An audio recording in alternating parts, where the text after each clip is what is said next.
Hello, all. Welcome to Universal Group of Institutions, Bengaluru. Welcome to our special series on KS Means Economics. ಈಗಾಗಲೇ ನಿಮಗೆ ಗೊತ್ತಿರುವ ಹಾಗೆ we are all discussing all the relevant and important economic topics in a very different manner. Data ಇರ್ಬೋದು, fact ಇರ್ಬೋದು, scheme ಇರ್ಬೋದು, dimension ಇರ್ಬೋದು, ಈ ಎಲ್ಲ ಒಂದು ನಿಟ್ಟಿನಲ್ಲಿ we are discussing about these K S mains topics.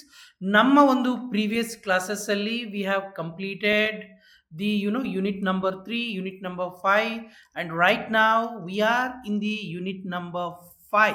Okay, illi in yesterday's class we have discussed about the pros and cons of top down planning ಮತ್ತೆ bottom up planning ಎಲ್ಲವನ್ನ ನೋಡಿದ್ವಿ. Now we are discussing the next important topic about the experience of the Panchayat Raj institution. ಇಂದಿನ ಒಂದು ಟಾಪಿಕಲ್ಲಿ how India led, ಇಂದು ನೀವು ಏನು ಪಂಚಾಯತ್ ರಾಜ್ ಇನ್ಸ್ಟಿಟ್ಯೂಷನ್ಗಳನ್ನ ನೋಡ್ತಾ ಇದ್ದೀರಾ, ಹೇಗೆ we arrived at this particular junction and what is the significance of these panchayat raj institution, ಮತ್ತು ಈ ಪಂಚಾಯತ್ ರಾಜ್ ಇನ್ಸ್ಟಿಟ್ಯೂಷನ್ಗಳು ಫೇಸ್ ಮಾಡ್ತಾ ಇರುವಂಥ ಚಾಲೆಂಜಸ್ ಯಾವುದು ಮತ್ತು ಸೊಲ್ಯೂಷನ್ ಏನು, ಪರಿಹಾರಗಳು ಏನು ಅಂತ ನಾವು ಇಂದಿನ ಒಂದು ಕ್ಲಾಸಲ್ಲಿ ನೋಡ್ತಾ ಇದ್ದೀವಿ. So welcome you all once again to this session. ನೀವು ಒಟ್ಟಾರೆ ಪಂಚಾಯತ್ ರಾಜ್ಗಳ ಒಂದು ಹಿಸ್ಟ್ರಿಯನ್ನು ನೋಡಿದ್ರೆ there are 6 important committees which are associated with these Panchayat Raj institution. Now the first and the foremost and the important committee was the Balwant Rai Mehta committee. ನೋಡಿ, 1957 ಅಲ್ಲಿ during the prime ministership of Jawaharlal Nehru, a committee was established to study about the community development ಮತ್ತು national extension service ಅನ್ನು ಹೇಗೆ ಸದೃಢಗೊಳಿಸಬೇಕು ಅಥವಾ ಬಲಪಡಿಸಬೇಕು ಅಂತ ಒಂದು ಕಮಿಟಿಯನ್ನು ನೇಮಿಸ್ತಾರೆ. ಆ committee that tax about establishing the panchayat raj institution, ಸಮುದಾಯಗಳ ಬಲ ಸಂವರ್ಧನೆಗಾಗಿ ಪಂಚಾಯತ್ ರಾಜ್ ಇನ್ಸ್ಟಿಟ್ಯೂಷನ್ಗಳ ಒಂದು ಸ್ಟ್ರೆಂಥನ್ ಆಗಬೇಕು ಅಂತ ಹೇಳ್ತಾರೆ. That was the Balwant Rai Mehta committee. ಅದಾದ ಮೇಲೆ 1977 ಕಮಿಟಿ ವಾಸ್ ಸ್ಪೆಸಿಫಿಕಲಿ ಎಸ್ಟಾಬ್ಲಿಷ್ಡ್, ಹೇಗೆ ಪಂಚಾಯತ್ ರಾಜ್ಗಳನ್ನು ಸ್ಟ್ರೆಂಥನ್ ಮಾಡಬೇಕು ಅಂತ ಅಶೋಕ್ ಮೆಹ್ತಾ ಕಮಿಟಿ. ಅದಾದಮೇಲೆ GVK ರಾವ್ ಕಮಿಟಿ ಆಗುತ್ತೆ 1985. Again the committee was specifically established for the rural development and poverty ಎಲಿವೇಷನ್ಗೋಸ್ಕರ ಕಮಿಟಿಯನ್ನು ಎಸ್ಟಾಬ್ಲಿಷ್ ಮಾಡಲಾಗುತ್ತೆ. ಆ committee that is again it is related to the panchayat raj institution. ಅದಾದಮೇಲೆ the one and very important one which talks about giving constitutional status to the Panchayat Raj institution, LM Singhvi, that happened during the time of the prime ministership of Rajiv Gandhi in the year 1986. The committee specifically was on revitalization of Panchayat Raj institution for democracy and development, ಪ್ರಜಾಪ್ರಭುತ್ವ ಮತ್ತು ಅಭಿವೃದ್ಧಿಗಾಗಿ ಪಂಚಾಯತ್ ರಾಜ್ಗಳ ಒಂದು ಪುನರುಚ್ಚೇತನೆ ಯಾಕೆ necessary ಇದೆ ಅಂತ ಈ committee decide ಮಾಡುತ್ತೆ. ಅದಾದಮೇಲೆ consultative committee of PK Tungan committee of 1988, that is political and administrative structure in the district for the purpose of district planning ಗೋಸ್ಕರ. ಮತ್ತು ಕೊನೆಯಲ್ಲಿ the Gadgil committee of 1988 also is related to the, that is committee on policy and programs, that is 1988. These are the 6 important committees. ನಿಮ್ಮ ಒಂದು ಆನ್ಸರಲ್ಲಿ ಇವುಗಳ ಉದಾಹರಣೆಯನ್ನು ನೀವು ಬರೀಲೇಬೇಕು. ಕೊನೆಗೆ LM Singhvi ಆದಮೇಲೆ then we find through the 73rd and 74th Amendment Act, the third layer of government we were able to create, that is the union government, state government and the local government. So local governments ಗೂ ಏನಾಗುತ್ತೆ ಅಂತಂದರೆ we decide to give the constitutional status, and it became after 73rd and 74th amendment, it became mandatory to constitute third layer of a government. ಈ ಅಮೆಂಡ್ಮೆಂಟ್ಗಳ ಮುಂಚೆ, ಈ ತಿದ್ದುಪಡಿಗಳಿಗಿಂತ ಮುಂಚೆ ಏನಿತ್ತು ಅಂತಂದರೆ, it was left to the states to decide what kind of powers they wanted to devolve, what kind of a ಡ್ಯೂಟಿಗಳನ್ನು ಅವರು assign ಮಾಡಬೇಕು, that was left to the discretion of the states. ರಾಜ್ಯ ಸರ್ಕಾರಗಳ ವಿವೇಚನೆಗೆ ಬಿಡಲಾಗಿತ್ತು. ಆದರೆ 73 ಮತ್ತು 74ನೇ ತಿದ್ದುಪಡಿಯ ಮೂಲಕ ಕೆಲವು mandatory, that is a compulsory and voluntary ಪ್ರಾವಿಷನ್ಗಳ ಮೂಲಕ ಸ್ಪಷ್ಟವಾದ ಒಂದು ರೂಪುರೇಷೆಗಳನ್ನು ಸಿದ್ಧಪಡಿಸಲಾಯಿತು.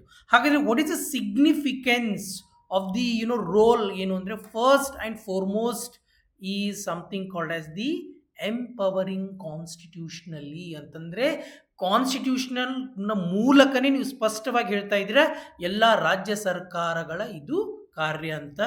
ಡಿಸೆಂಟ್ರಲೈಸೇಷನ್ ಹೇಳಿದೆ ನಾನು ನಿನ್ನೆ ಕ್ಲಾಸಲ್ಲಿ. ಡಿಸೆಂಟ್ರಲೈಸೇಷನ್ ಅಂದರೆ ಅಧಿಕಾರದ ಮರು ಹಂಚಿಕೆಯೇ ಡಿಸೆಂಟ್ರಲೈಸೇಷನ್. Grass root governance. ಯಾಕಂತಂದರೆ ನೀವು ಎಲ್ ಎನ್ ಸಿಂಘ್ವಿ ಕಮಿಟಿ ಒಂದು ಸಲಹೆ ನೋಡಿದ್ರೆ ಸ್ಪಷ್ಟವಾಗಿ ಹೇಳ್ತಾರೆ, it is a grass without roots. It's a grass without roots ಅಂದರೆ ಪಂಚಾಯತ್ಗಳಿಗೆ ಯಾವುದೇ ರೀತಿಯಾದಂಥ ಕ್ರೆಡಿಬಲ್ ಪವರ್ಗಳು ಇಲ್ಲ. ಸೊ ಗ್ರಾಸ್ ರೂಟಲ್ಲಿ ಅಂದರೆ ಕೆಳ ಹಂತದಲ್ಲಿ ಆಡಳಿತದ ಒಂದು ಸುಧಾರಣೆಯನ್ನು ತರೋದಕ್ಕೆ ತುಂಬ important. Inclusive representation, that is seats were reserved for SCs, STs, women, other backward classes. ಆ ಒಂದು ಮೂಲಕ ಏನಾಗುತ್ತೆ ಅಂತಂದರೆ, we talk about the inclusive representation. ಎಲ್ಲರೂ ಆಡಳಿತದಲ್ಲಿ ಎಲ್ಲರೂ ಇರಬೇಕು. Efficient service delivery. ನಾವು ನಿನ್ನೆ ಸ್ಪಷ್ಟವಾಗಿ ಹೇಳುವಾಗ ನೋಡಿ, panchayat raj institutions were empowered to deliver services like health, education, sanitation, electrification work can also be done. ಅದೇ ನರ್ಚರಿಂಗ್ ಲೀಡರ್ಶಿಪ್ ಅಂದರೆ ಕೆಳ ಹಂತದಲ್ಲಿಯೇ ನಾಯಕತ್ವ ಗುಣಗಳನ್ನು ನರ್ಚರ್ ಮಾಡೋದಕ್ಕೆ V started to do this. So ಪ್ರಮುಖ ಆರ್ಟಿಕಲ್ಗಳನ್ನು ಯಾವ್ದು ಹಾಕಬೇಕು? Article 243B, it talks about the direct election to the panchayats at the village and intermediate and the district level.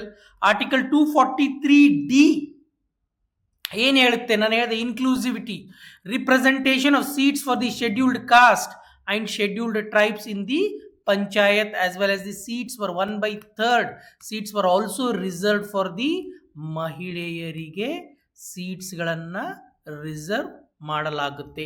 Article 243G, it has to state legislature ಏನು ಮಾಡುತ್ತೆ ಅಂದರೆ ಸ್ಪಷ್ಟವಾಗಿ ಅಥಾರಿಟಿಯನ್ನು ಕೊಡಬೇಕಾಗುತ್ತೆ. So that these institutions are going to act as a self government institution. Article 243H ಏನು ಹೇಳುತ್ತೆ ನೋಡಿ, ಇದು ಎಲ್ಲಕ್ಕಿಂತ ಅತ್ಯಂತ important, because it talks about the financial autonomy, that is authorise the panchayats to levy, collect and appropriate the tax, duties, tolls and the fees. ಯಾಕಂತಂದರೆ among all the autonomy, financial independence place a very important role. So ಈ ಒಂದು ಆರ್ಟಿಕಲನ್ನು ಉದಾಹರಣೆ ನೀವು ಹಾಕಲೇಬೇಕಾಗುತ್ತೆ. That is article 243H, article 243G, article 243D inclusive society ಬಗ್ಗೆ ಮಾತಾಡುತ್ತೆ. ಮತ್ತು ನಿನ್ನೆ ಒಂದು ನಾನು ಕ್ಲಾಸಲ್ಲಿ ಕೂಡ ಮಾತಾಡಿದೆ, ಸ್ಟೇಟ್ ಫೈನಾನ್ಸ್ ಕಮಿಷನ್ ಸ್ಥಾಪನೆ ಆಗಬೇಕು.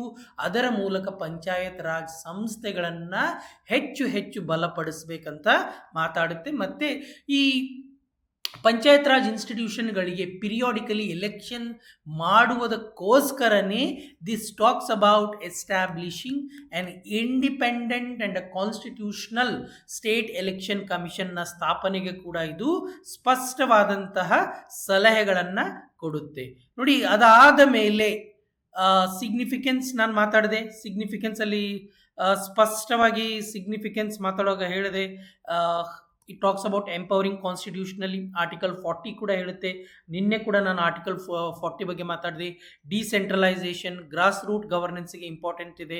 ಇನ್ಕ್ಲೂಸಿವ್ ರಿಪ್ರೆಸೆಂಟೇಷನ್, ಎಲ್ಲರೂ ಅದರಲ್ಲಿ ಒಳಗೊಳ್ಳಬೇಕು. ಎಫಿಷಿಯೆಂಟ್ ಸರ್ವಿಸ್ ಡೆಲಿವರಿ, ನಿನ್ನೆ ನಾನು ನಿಮಗೆ BBMPದೆ ಎಕ್ಸಾಂಪಲ್ ಕೊಟ್ಟೆ, where the BBMP running the maternity hospitals, where BBMP running the service ಡೆಲಿವರಿಗೋಸ್ಕರ ಮಾಡ್ತಾ ಇರುವಂತೆ. ಈಗ ಕೆಲವು ಇಶ್ಯೂಸ್ಗಳನ್ನು ನೀವು ನೋಡಿದ್ರೆ ನೋಡಿ, ನಾವು 73-74ನೇ ತಿದ್ದುಪಡಿ ಮೂಲಕ ಪಂಚಾಯತ್ ರಾಜ್ಗಳನ್ನು we created new layer of government. One important ಏನಾಗಿದೆ ಅಂದರೆ, ಹೇಗೆ ಕೇಂದ್ರ ಸರ್ಕಾರ, ಹೇಗೆ ಯೂನಿಯನ್ ಗವರ್ನಮೆಂಟ್ ರಾಜ್ಯ ಸರ್ಕಾರಗಳಿಗೆ ಕೆಲವು ಅಧಿಕಾರ ಹಂಚಿಕೆ ಮಾಡಲು ಇನ್ನು ತಾತ್ಸಾರ ತೋರಿಸುತ್ತೆ. ಅದೇ ರೀತಿ ಈ ಸ್ಟೇಟ್ ಗವರ್ನಮೆಂಟ್ಗಳಿಗೇನಿದೆ, ಲೋಕಲ್ ಗವರ್ನಮೆಂಟ್ಗಳಿಗೆ ಅಧಿಕಾರ ಹಂಚಿಕೆ ಮಾಡಲು ಏನು ಮಾಡ್ತಾ ಇದ್ದಾರೆ, ದೇ ಆರ್ ರಿಲೆಕ್ಟೆಂಟ್, ಅಂದರೆ ಅವರಿಗೆ ಮಾಡೋದಕ್ಕೆ ಇಷ್ಟನೇ ಇಲ್ಲ. ಯಾಕಂದರೆ ಈಗ ಕೆಳ ಹಂತದಲ್ಲೇ ಅಧಿಕಾರ ರಚನೆ ಆದರೆ ಇವರ ಕೆಲಸ ಏನು? So each and every level of a government has become a power greedy. So state government is not delegating the powers to the local government. Can you imagine ಒಬ್ಬ panchayat member is being more powerful than a MLA? No MLA will like to have that. So ಅದಕ್ಕೋಸ್ಕರ V C ತುಂಬ ಒಂದು ತಾತ್ಸರ ಭಾವನೆ ಕಾಣ್ತಾ ಇದೆ. Local ಗವರ್ನಮೆಂಟ್ಗೆ ಪಾವರ್ಗಳ ಹಂಚಿಕೆ ಆಗ್ತಾ ಇಲ್ಲ. ಒಂದು ಸ್ಕಿಲ್ ಆ್ಯಂಡ್ ಟ್ರೈನಿಂಗ್ ಗ್ಯಾಪ್ ಇದೆ, because there is a pressing need for capacity building and training for the elected ರಿಪ್ರೆಸೆಂಟೇಟಿವ್ಗೆ ಅವರ ಒಂದು ಕಾರ್ಯವೈಖರಿ ಏನು, ಅಥವಾ ಗವರ್ನೆನ್ಸನ್ನು ಹೇಗೆ ಇಂಪ್ರೂವ್ ಮಾಡಬೇಕು ಅಂತ ನಮಗೆ ಆಗ್ತಾ ಇಲ್ಲ. ನೀವು ಇನ್ನೊಂದು ನೋಡಿರ್ತೀರ, ಏನು ಅಂತಂದರೆ ಮಹಿಳೆ ಸೀಟಲ್ಲಿ ಮಹಿಳೆ ಆಯ್ಕೆ ಆಗಿರ್ತಾಳೆ, ಹೆಂಡತಿ ಬದಲಾಗಿ ಏನು ಅಂದರೆ ಗಂಡ ಏನು ಅಂದರೆ ಪಂಚಾಯತಲ್ಲಿ ಬಂದು ಆಳ್ವಿಕೆ ಮಾಡ್ತಾ ಇರ್ತಾನೆ, ಅಥವಾ ಮಹಿಳೆ ಬದಲಾಗಿ ಅಣ್ಣನೋ ತಮ್ಮನೋ ತಂದೆನೋ ಏನಾಗ್ತಾ ಇರುತ್ತೆ, ಆಳ್ವಿಕೆ ಮಾಡ್ತಾರೆ. This is something that is grave danger to the democracy ಅಂತ ನಾವು ಹೇಳಬಹುದು. ಫ್ರಾಗ್ಮೆಂಟೆಡ್ ಕೋಆರ್ಡಿನೇಷನ್ ಅಂದರೆ ವಿವಿಧ ಏನು ಏಜೆನ್ಸಿಗಳಿದೆ, ಆ ಏಜೆನ್ಸಿಗಳ ನಡುವೆ ಸಮನ್ವಯದ ಕೊರತೆಯಿಂದ ಈ ಪಂಚಾಯತ್ ರಾಜ್ಗಳು they are not able to work effectively. Excessive external interference ಆಗ್ತಾ ಇದೆ.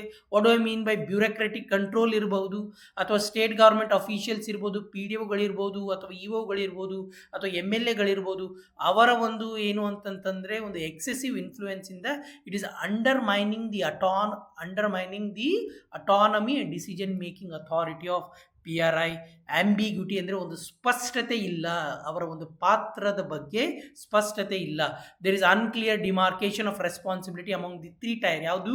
ಗ್ರಾಮ ಪಂಚಾಯತ್ ಸಮಿತಿ ಮತ್ತು ಜಿಲ್ಲಾ ಪರಿಷತ್ಗಳ ನಡುವೆ ಏನಿದೆ, ಆಂಬಿಗ್ಯೂಟಿ ಇದೆ, ಸ್ಪಷ್ಟತೆ ಇಲ್ಲ. Inadequate monitoring and data system, social ಆಡಿಟ್ಸ್ಗಳು ಆಗ್ತಾ ಇಲ್ಲ, ಅವರ ಒಂದು ಪರ್ಫಾರ್ಮೆನ್ಸ್ಗಳ ಆಡಿಟ್ ಆಗ್ತಾ ಇಲ್ಲ. ಸೊ ಡೆಫಿನೆಟ್ಲಿ ಏನಾಗುತ್ತೆ, automatically things will not fall in line. Financial constant ನೋಡಿ, ಪಂಚಾಯತ್ ರಾಜ್ ಇನ್ಸ್ಟಿಟ್ಯೂಷನ್ಗಳು ಈಗಲೂ ಕೂಡ 90% ರನ್ ಆಗ್ತಾ ಇರೋದೇ ಅನುದಾನದ ಆಧಾರದ ಮೇಲೆ. ಅಂದರೆ ಫೈನಾನ್ಷಿಯಲ್ ಆಟೋನಮಿ ಇಲ್ಲ, ಟ್ಯಾಕ್ಸ್ ಕಲೆಕ್ಷನ್ ಅಥಾರಿಟಿ ಇಲ್ಲ. RBI ರಿಪೋರ್ಟೇ ಹೇಳ್ತಾ ಇದೆ, ಲಾಸ್ಟ್ ಇಯರ್ RBI ರಿಪೋರ್ಟ್ ಏನು ಅಂದರೆ 1% they are only able to collect from the taxes and the tolls. Rest everything is either coming from in the form of ಅನುದಾನ ಇರ್ಬೋದು, ಅಥವಾ ಯಾವುದೋ ರೀತಿ ಫೀ ಕಲೆಕ್ಷನಲ್ಲಿ ಆಗ್ತಾ ಇದೆ for the delivery of a service. Weak accountability, again transparency ಇಲ್ಲ, ಜವಾಬ್ದಾರಿಯುತ ಇಲ್ಲ ಅಂತಂದರೆ ಸಿಸ್ಟಮ್ ವಿಲ್ ನಾಟ್ ಫಾಲ್. ನಾನು ಹೇಳಿದೆ, I talked about the social audit, insufficient infrastructure and resources, facility ಇಲ್ಲ, ಇಕ್ವಿಪ್ಮೆಂಟ್ ಇಲ್ಲ, ಹ್ಯೂಮನ್ ರಿಸೋರ್ಸ್ಗಳು ಇಲ್ಲದೆ ಏನಾಗ್ತಾ ಇದೆ, ಸರ್ವಿಸ್ ಡೆಲಿವರಿ ಮೇಲೆ ಇಂಪ್ಯಾಕ್ಟ್ ಆಗ್ತಾ ಇದೆ. ಸೊ ಹಾಗಾದರೆ ಇದನ್ನು ನಾವು ಹೇಗೆ ಇಂಪ್ರೂವ್ ಮಾಡಬೇಕು? ಒಂದು, ಗ್ರಾಮ ಸಭಾವನ್ನು ಬಲಪಡಿಸಲೇಬೇಕಾಗುತ್ತೆ. The majority of the decisions need to be taken up by the ಗ್ರಾಮ ಸಭೆಯ ಮುಂದೆ ಆ ಪ್ರಪೋಸಲನ್ನು ಇಟ್ಟು ಗ್ರಾಮ ಸಭಾ ಏನು ಮಾಡಬೇಕಾಗುತ್ತೆ, ಗ್ರಾಮ ಸಭಾ ಹ್ಯಾಸ್ ಟು ಡಿಸೈಡ್. ಮತ್ತು ಅದೇ ರೀತಿ ರಾಜ್ಯ ಸರ್ಕಾರಗಳು ಹೆಚ್ಚು ಅಧಿಕಾರದ ಹಂಚಿಕೆ ಆಗಬೇಕಾಗುತ್ತೆ, ಫಂಡ್ಗಳನ್ನು ಕೊಡಬೇಕಾಗುತ್ತೆ. ಕೇವಲ 1% ಮಾತ್ರ ಟ್ಯಾಕ್ಸಿಂದ ಬರ್ತಾ ಇದೆ. ಅನುದಾನದ ಮೇಲೆ ಅವಲಂಬಿತವಾಗಿರುವಂತಹ ಪಂಚಾಯತ್ ರಾಜ್ಗಳನ್ನು ನೋಡ್ತಾ ಇದ್ದೀವಿ. ಕೆಪಾಸಿಟಿ ಬಿಲ್ಡಿಂಗ್ ಮೂಲಕ ಏನು ಮಾಡ್ತೀವಿ, we need to train them. State finance commission ಬಗ್ಗೆ ನಾನು ಇನ್ನೇನು ಸ್ಪಷ್ಟವಾಗಿ ಹೇಳಿದೆ. Ideally every state government is suppose to be in the tenure of a 6th finance commission. ಕರ್ನಾಟಕದ ಉದಾಹರಣೆಯನ್ನು ತೆಗೆದುಕೊಳ್ಳಿ. ದ 4th ಫೈನಾನ್ಸ್ ಕಮಿಷನ್ ಟೆನ್ಯೂರನ್ನು ನಾವು ಜಾಸ್ತಿ ಮಾಡಿದ್ವಿ, ಬಿಕಾಸ್ 5th ಫೈನಾನ್ಸ್ ಕಮಿಷನನ್ನು ಆನ್ ಟೈಮ್ ನಾವು ಕಾನ್ಸ್ಟಿಟ್ಯೂಟ್ ಮಾಡೋಕ್ಕೆ ಆಗಲಿಲ್ಲ. Election commissions, state election commission has to be very independently they have to work rather than working on the orders of the state government. So tax collection ಜಾಸ್ತಿ ಕೆಪಾಸಿಟಿಯನ್ನು increase ಮಾಡಬೇಕು. ಅದೇ ರೀತಿ self help group with the panchayats ಏನಾಗುತ್ತೆ, connect ಮಾಡಿದ್ರೆ ಏನಾಗುತ್ತೆ, self help ಗ್ರೂಪ್ಸ್ಗಳಿಗೆ ಏನಾಗುತ್ತೆ, financial access ಸಿಗುವ ಮೂಲಕ ಈ ಒಂದು ಏನು ಶೋಷಿತ ವರ್ಗ ಇದೆ, ಮಾರ್ಜಿನಲ್ ಕಮ್ಯುನಿಟಿ ಇದೆ, ಅವರಿಗೆ ಒಂದು ಏನು ಅಂದರೆ we are able to ensure the financial ಅಟಾನಮಿಯನ್ನು ನಾವು ಎನ್ಶೋರ್ ಮಾಡ್ಬೋದು.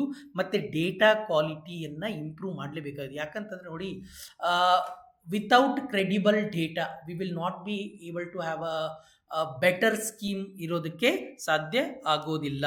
ಮತ್ತು ಪ್ರತಿಯೊಂದು ಪಂಚಾಯತ್ಗಳಿಗೆ ಏನಾಗುತ್ತೆ, ಒಂದು ಸ್ಕೋರಿಂಗ್ ಸಿಸ್ಟಮ್ನ ನೆಸೆಸಿಟಿ ಇದೆ. ಯಾವ ಪಂಚಾಯತ್ ಚೆನ್ನಾಗಿ ಪರ್ಫಾರ್ಮ್ ಮಾಡ್ತಾ ಇದೆ ಅಂಥ ಒಂದು ಪಂಚಾಯತ್ಗಳಿಗೆ ನಾವು ಸರಿಯಾದ ಏನಂತೀರ ಅನುದಾನವನ್ನು, ಅಂದರೆ ಪರ್ಫಾರ್ಮೆನ್ಸ್ ಬೇಸ್ಡ್ ಗ್ರ್ಯಾಂಟ್ಸ್ಗಳನ್ನು ಕೊಡಬಹುದು. ಪರ್ಫಾರ್ಮ್ ಮಾಡಿಲ್ಲ ಅಂದರೆ ಅನುದಾನ ಕೊಡುವಂಥ ಅವಶ್ಯಕತೆಯೇ ಇಲ್ಲ. ಈ ಒಂದು ಎಲ್ಲ ನಿಟ್ಟಿನಲ್ಲಿ ಸರ್ಕಾರ ಕೆಲವೊಂದು ಏನು ಕ್ರಮಗಳನ್ನು ಕೈಗೊಂಡಿದೆ ನೋಡಿ. ದಿ ಗವರ್ಮೆಂಟ್ ಪ್ರೋಗ್ರಾಮ್ ರಾಷ್ಟ್ರೀಯ ಗ್ರಾಮ ಸ್ವರಾಜ್ಯ ಅಭಿಯಾನ, ಅದರ ಮೂಲಕ ಏನು ಮಾಡ್ತಾ ಇದ್ದಾರೆ, ಪಂಚಾಯತ್ ಮೆಂಬರ್ಸ್ಗಳಿಗೆ ಟ್ರೈನ್ ಮಾಡ್ತಾ ಇದ್ದಾರೆ. Capacity building is happening so that the panchayats are able to work in a very proper manner. ಆಡಳಿತದ ಏನು ಕ್ಷಮತೆ ಏನಿದೆ that becomes more efficient and effective ಇರ್ಬೋದು. ಈ ಪಂಚಾಯತ್ ಮಿಷನ್ ಮೋಡ್ ಪ್ರಾಜೆಕ್ಟ್ ಇದೆ. ಎಲ್ಲ ಪಂಚಾಯತ್ಗಳನ್ನು we are trying to connect with the ICT tools ಇರ್ಬೋದು. ಅದೇ right from the planning, implementation, monitoring, everything will happen through the online. ಅಂದರೆ ಲೆಟ್ಸ್ ಸೇ ಯಾವುದೋ ಒಂದು ವರ್ಕ್ ಆಗ್ತಾ ಇದೆ, GPS ಮ್ಯಾಪ್ಗಳ ಅಂದರೆ ಫೋಟೋಗಳನ್ನು ಅಪ್ಲೋಡ್ ಮಾಡಬೇಕು, so that the work is being tracked through the online ಮೆಥಡ್ಗಳನ್ನು. ಮತ್ತು ಸಸ್ಟೈನೇಬಲ್ ಡೆವಲಪ್ಮೆಂಟ್ ಗೋಲ್ಸ್ ಏನಿದೆ that is all being devolved at the local level. So ಮಾಡ್ತಾ ಇದ್ದೀವಿ. It aims to combine key development programmes at the panchayat level so that the ಅಲ್ಲಿಂದನೇ data ತೆಗೆದುಕೊಂಡು ಅಲ್ಲೇ ನಾವು strengthen ಮಾಡೋದಕ್ಕೆ ಟ್ರೈ ಮಾಡ್ತಾ ಇದ್ದೀವಿ. Next, panchayat empowerment and accountability incentive scheme. ನೋಡಿ ಇದೇನು ಮಾಡ್ತಾ ಇದೆ, it provides incentive to states. Incentive ಕೊಡ್ತಾ ಇದೆ ಚೆನ್ನಾಗಿ ವರ್ಕ್ ಮಾಡಿದ್ರೆ, to devolve functions, funds and the functionaries as per the recommendations of the 15th Finance Commission. ಇನ್ನೇನು ಹೇಳಿದೆ, NK Singh ಅವರ ನೇತೃತ್ವದ ಈ ಸಮಿತಿ ಇದೇನಾಗುತ್ತೆ, it has come up with a grants. ಯಾವುದಾದ್ರೂ state, if any state that has devolved more powers to the panchayats, ಅಂದರೆ ಅಂಥ ಸ್ಟೇಟ್ಗಳಿಗೆ ಹೆಚ್ಚು ಅನುದಾನವನ್ನು ಕಲ್ಪಿಸ್ತಾರೆ. ಈ ಗ್ರಾಮ್ ಹೇಳಿದೆ ನಾನು, simplified work based accounting application ಇದೆ. ಜಿಯೋ ಟ್ಯಾಗಿಂಗ್ ಆಫ್ ಅಸೆಟ್ಸ್ ಹೇಳಿದೆ ನಾನು, ಆನ್ಲೈನ್ ಬೇಸ್ಡ್ ಟ್ರ್ಯಾಕಿಂಗ್ ಸಿಸ್ಟಮ್ಗಾಗಿ. ಸ್ವಾಮಿತ್ವ ಸ್ಕೀಮ್ ನೋಡಿ, survey of villages and mapping with improve technology. I mean it is all about the better ರೆಕಾರ್ಡನ್ನು ಕೀಪ್ ಮಾಡೋದಕ್ಕೆ. Gram Urja Swaraj Abhiyan, it talks about the renewable energy so that these electricity connection ಏನಿದೆ uninterrupted ಇದೆ. ಮತ್ತು ಸೇವೆಗಳನ್ನು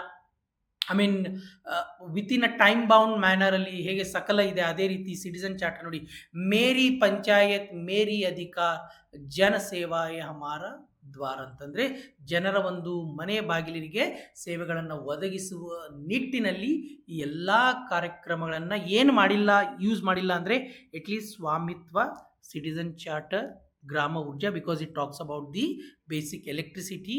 ಮತ್ತು more important happens to be the Rashtriya Gram Swaraj Abhiyan. These are some of the programs that have government of India has come up with.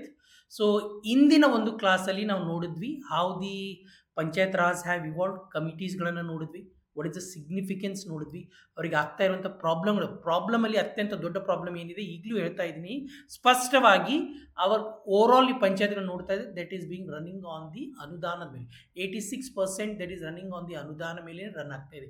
ಕೇವಲ 1% of the funds that is coming from the taxes. ಇದು RBI ರಿಪೋರ್ಟೇ ಹೇಳ್ತಾ ಇದೆ. So ಅದಾದಮೇಲೆ ಯಾವ ರೀತಿ ಉದಾಹರಣೆಗಳು ಅಂದರೆ ಸಲಹೆಗಳು ಯಾವ ರೀತಿ ಅಂತ ಅದನ್ನು ಕೂಡ ನಾವು ನೋಡಿದ್ವಿ. ಗೌರ್ಮೆಂಟ್ ಕೆಲವೊಂದು ಇನಿಷಿಯೇಟಿವ್ಗಳನ್ನು ನೋಡಿದ್ವಿ. So that's it in this particular video session. Do like, do share, do subscribe this particular channel. If you have any concern, do let us know in the comment section. Thank you.